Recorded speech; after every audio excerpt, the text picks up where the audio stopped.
gonna set me up.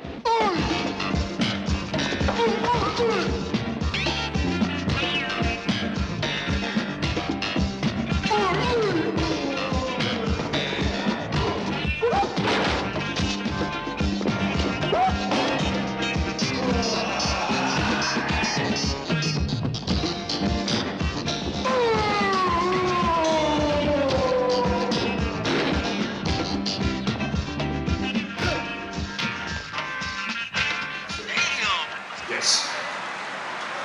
Just because I love Enter the Dragon, and I think that everyone thinks that Bruce Lee was the best fighter, but you got the coolest lines. Oh, I agree. You got the coolest. And I didn't write them. Oh, you didn't write them. I was going to ask you if you wrote them. I was going to ask if you wrote them. No. But also when you see stuff like Black Dynamite. Black who? Black Dynamite. No? Because they're obviously some modern movies now are parodying the stuff that you've done in the 70s. Yeah. Do you laugh at that stuff, or do you think of it? Or I've never been into satires and those type of parodies. I've never been in those type of films. That's not something I'm interested in.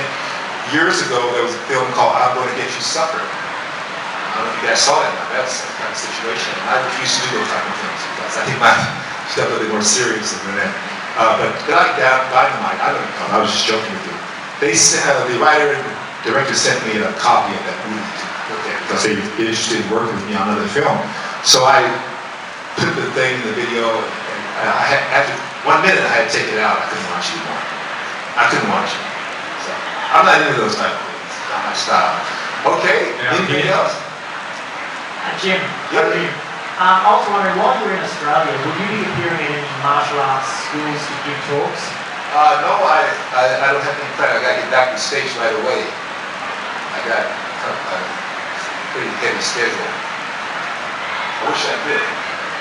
Now, actually, you do have the distinction of having the goriest death in Enter the Dragon. Oh, yeah. They got me. Yeah. They got me. Not even on the field of battle, though. Huh? Not even on the field of battle. I mean, it's like... I know. The man got me. Bad man, Mr. Han. I tell you, it's part of the business. Well, John and I talked about this, and recently, John Saxon, he said, Jim, I heard that people think that you died. Well, I was told by other people that I had to die. I had to go. Jim's got to go. And the reason is because John Saxon was very famous at that time. He had many screen credits. So his agent said, if you want John Saxon in this movie, Jim Kelly has to die. Not John. John's not going to die. Jim has to die. This is Jim's second film, so he's got to go. So I heard that's what happened. Really happened. Anyway, it's cool. It's all good. Well, as I said, I think you got a better memory out of it than Saxon did. Okay, you're in a second. You had one. G'day, how's it going? Good. How you doing? Fantastic. All right.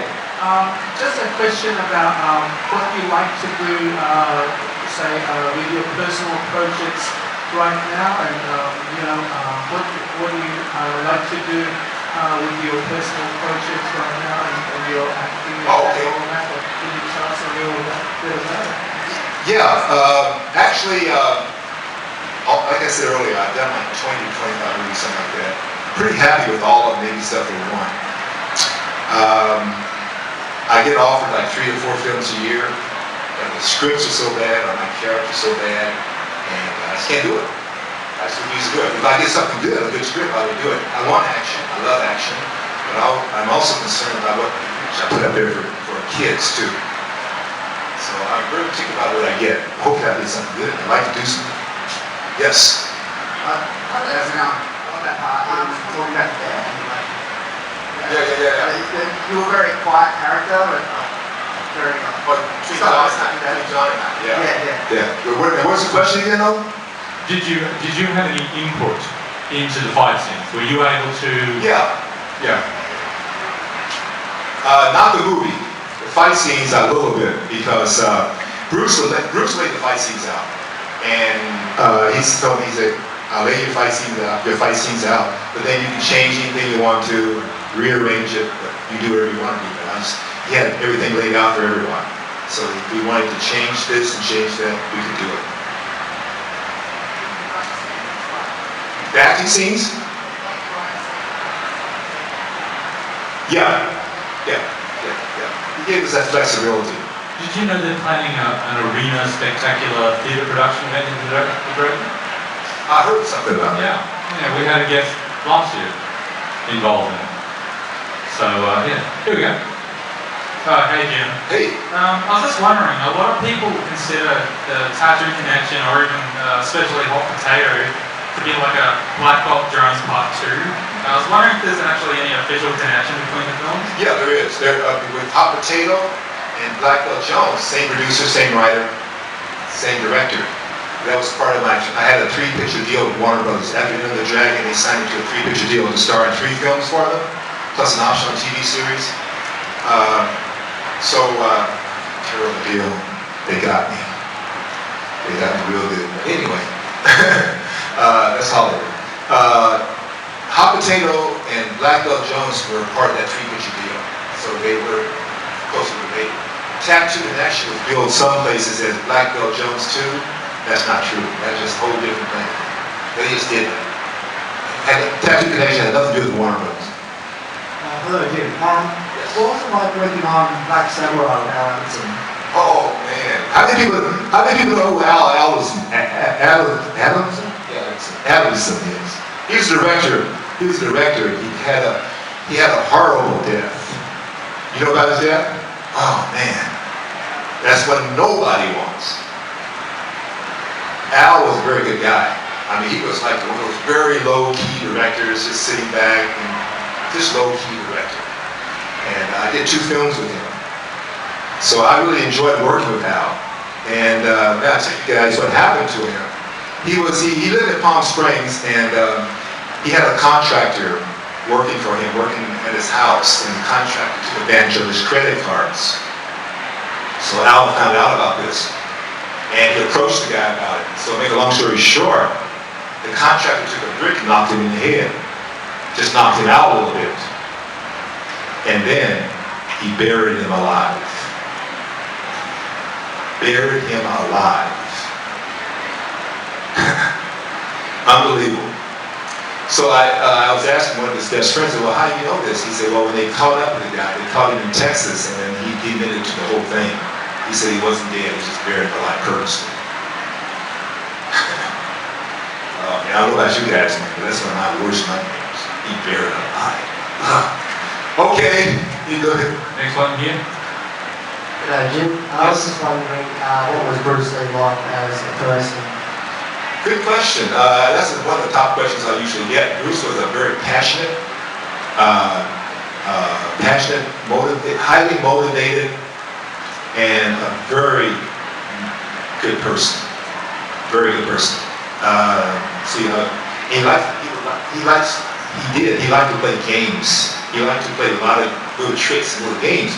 And I can remember one of the games when I first met Bruce, the first game he ever played with me was, and maybe the only game he played with me, he had this game. He would have you put your hand out like this here, and he would put a penny in it. You guys heard about this before? You heard this, you know what he could do with that?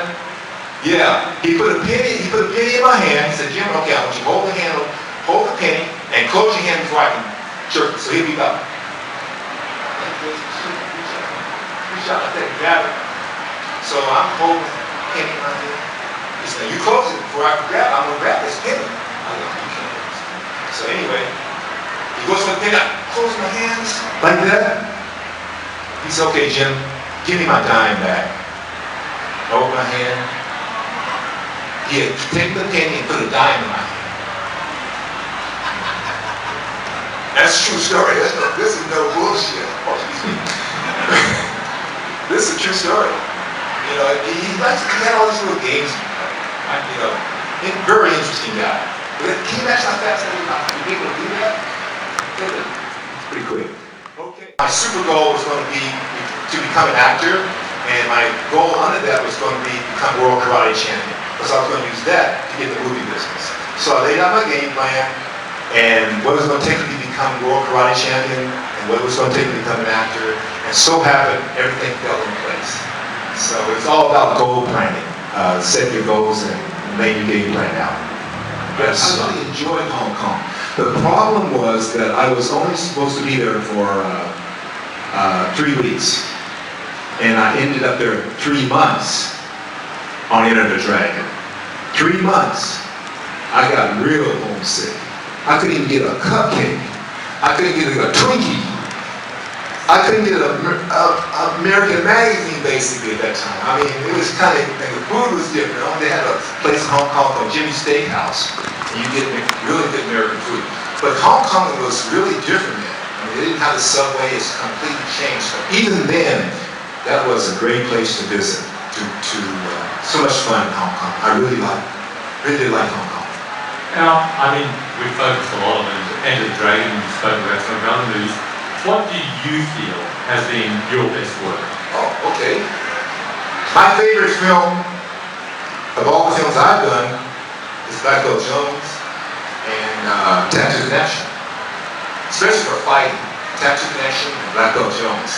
Because I really got a chance to do my thing. And in Tattoo Connection, we used a lot of Wing Chun and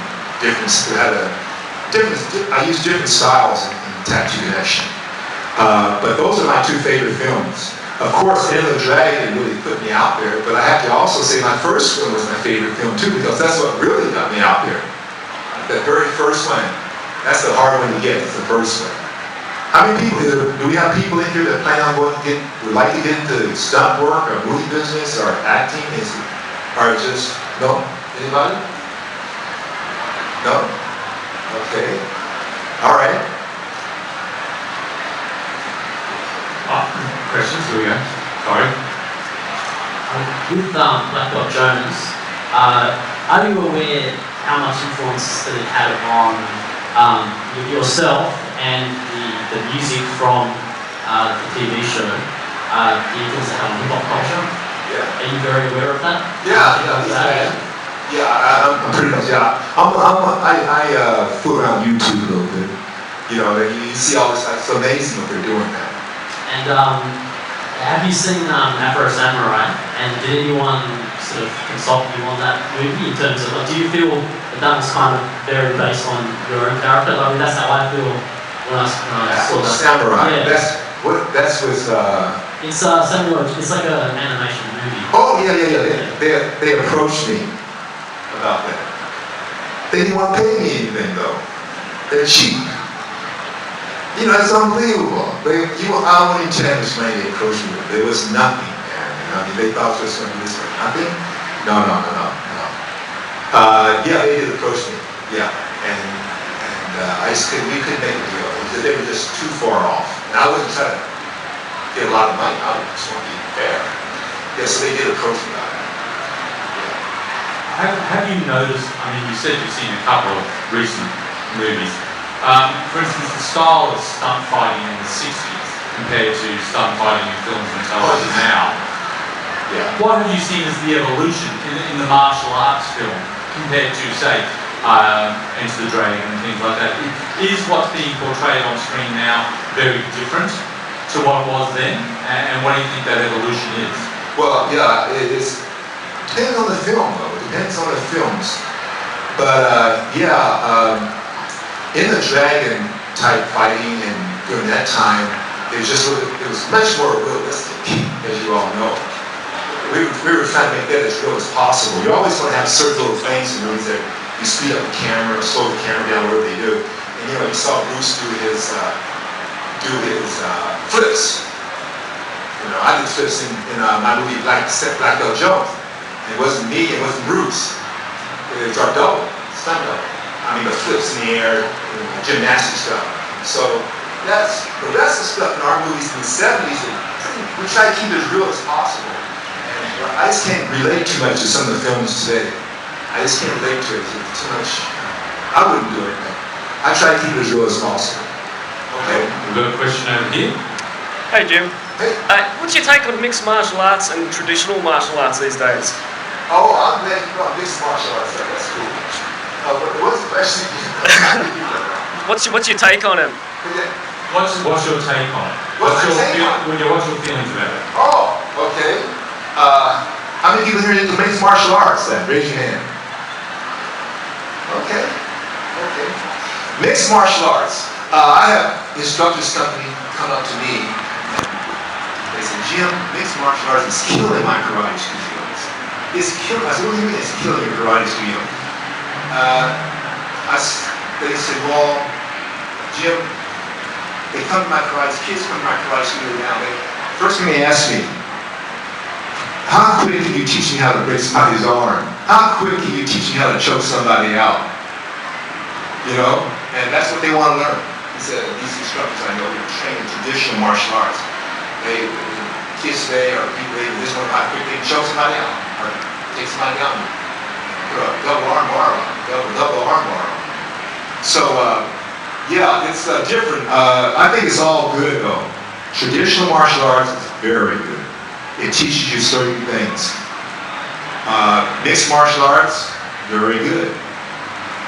I think you lose a lot of spirituality and philosophy when you go from traditional to mixed martial arts. But you got to remember one thing. Some of the great karate champions, point karate champions from traditional martial arts, they made the adjustment. They went into kickboxing, became karate. They were first point karate champions, and then they became kickboxing champions. They made the adjustment. So you can make the adjustment. People should say, well, Bruce couldn't fight in karate tournaments. And I would say, why not? They said, because his technique wouldn't work in karate tournaments. He just, different type of technique.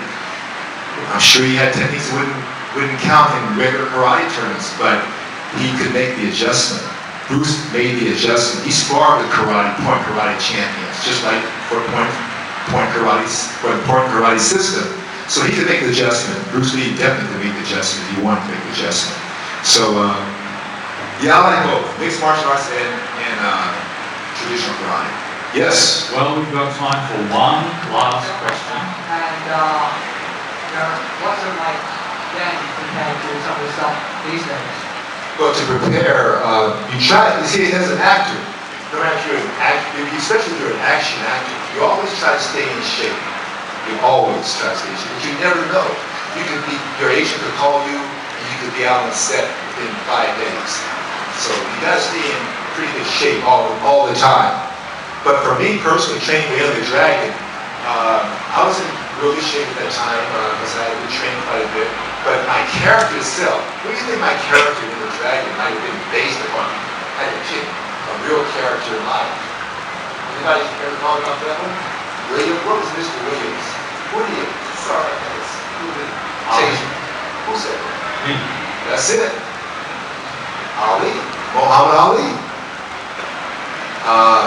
My acting instructor at the time, I took a few private lessons before I shot into the Dragon. I didn't really get a chance to train so much in acting before that. But he would give me these drills to do, and it makes me like Muhammad Ali, you know. So, but for me personally, also, I kept in mind another character from TV for that role. You know who that was? A TV character. Mod Squad. I mean, Clarence Williams. Clarence Williams III.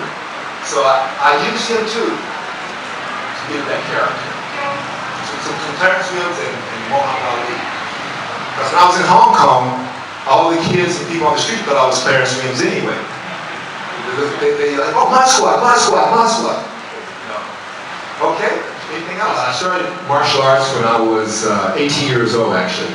18 years old. I had just graduated from high school. And I went to University of Louisville on football scholarship, 4-year football scholarship. And I quit school there my freshman year, and I was going to get into transfer to a different school. And in between that time, a karate school opened up in my neighborhood. And I enrolled in karate to basically just stay in shape and also learn some self-defense.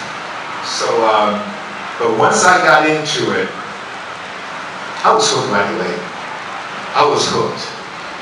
From day one, I was hooked.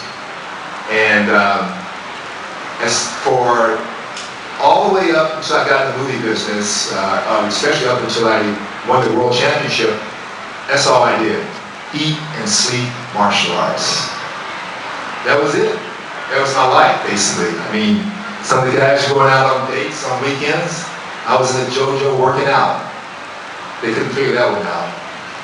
You know, you have to, you have a goal, and you just do what you got to, you have your game plan, you try to stick to it, stickability. Sometimes people off that game plan, you get back on there and keep on going. But you got to go back and figure out why you prefer to go and stay in the dojo, work out, instead of take that pretty chick out over there. I don't know. Pretty chick, pretty lady. You want to go to the gym and work out, this girl, why don't you take her out? Get it, man. I'm going to become world karate champion. Well, I probably was crazy at that time, too. I thought that might have been a bad decision. No, I'm just kidding. Okay. ladies and gentlemen, would you please thank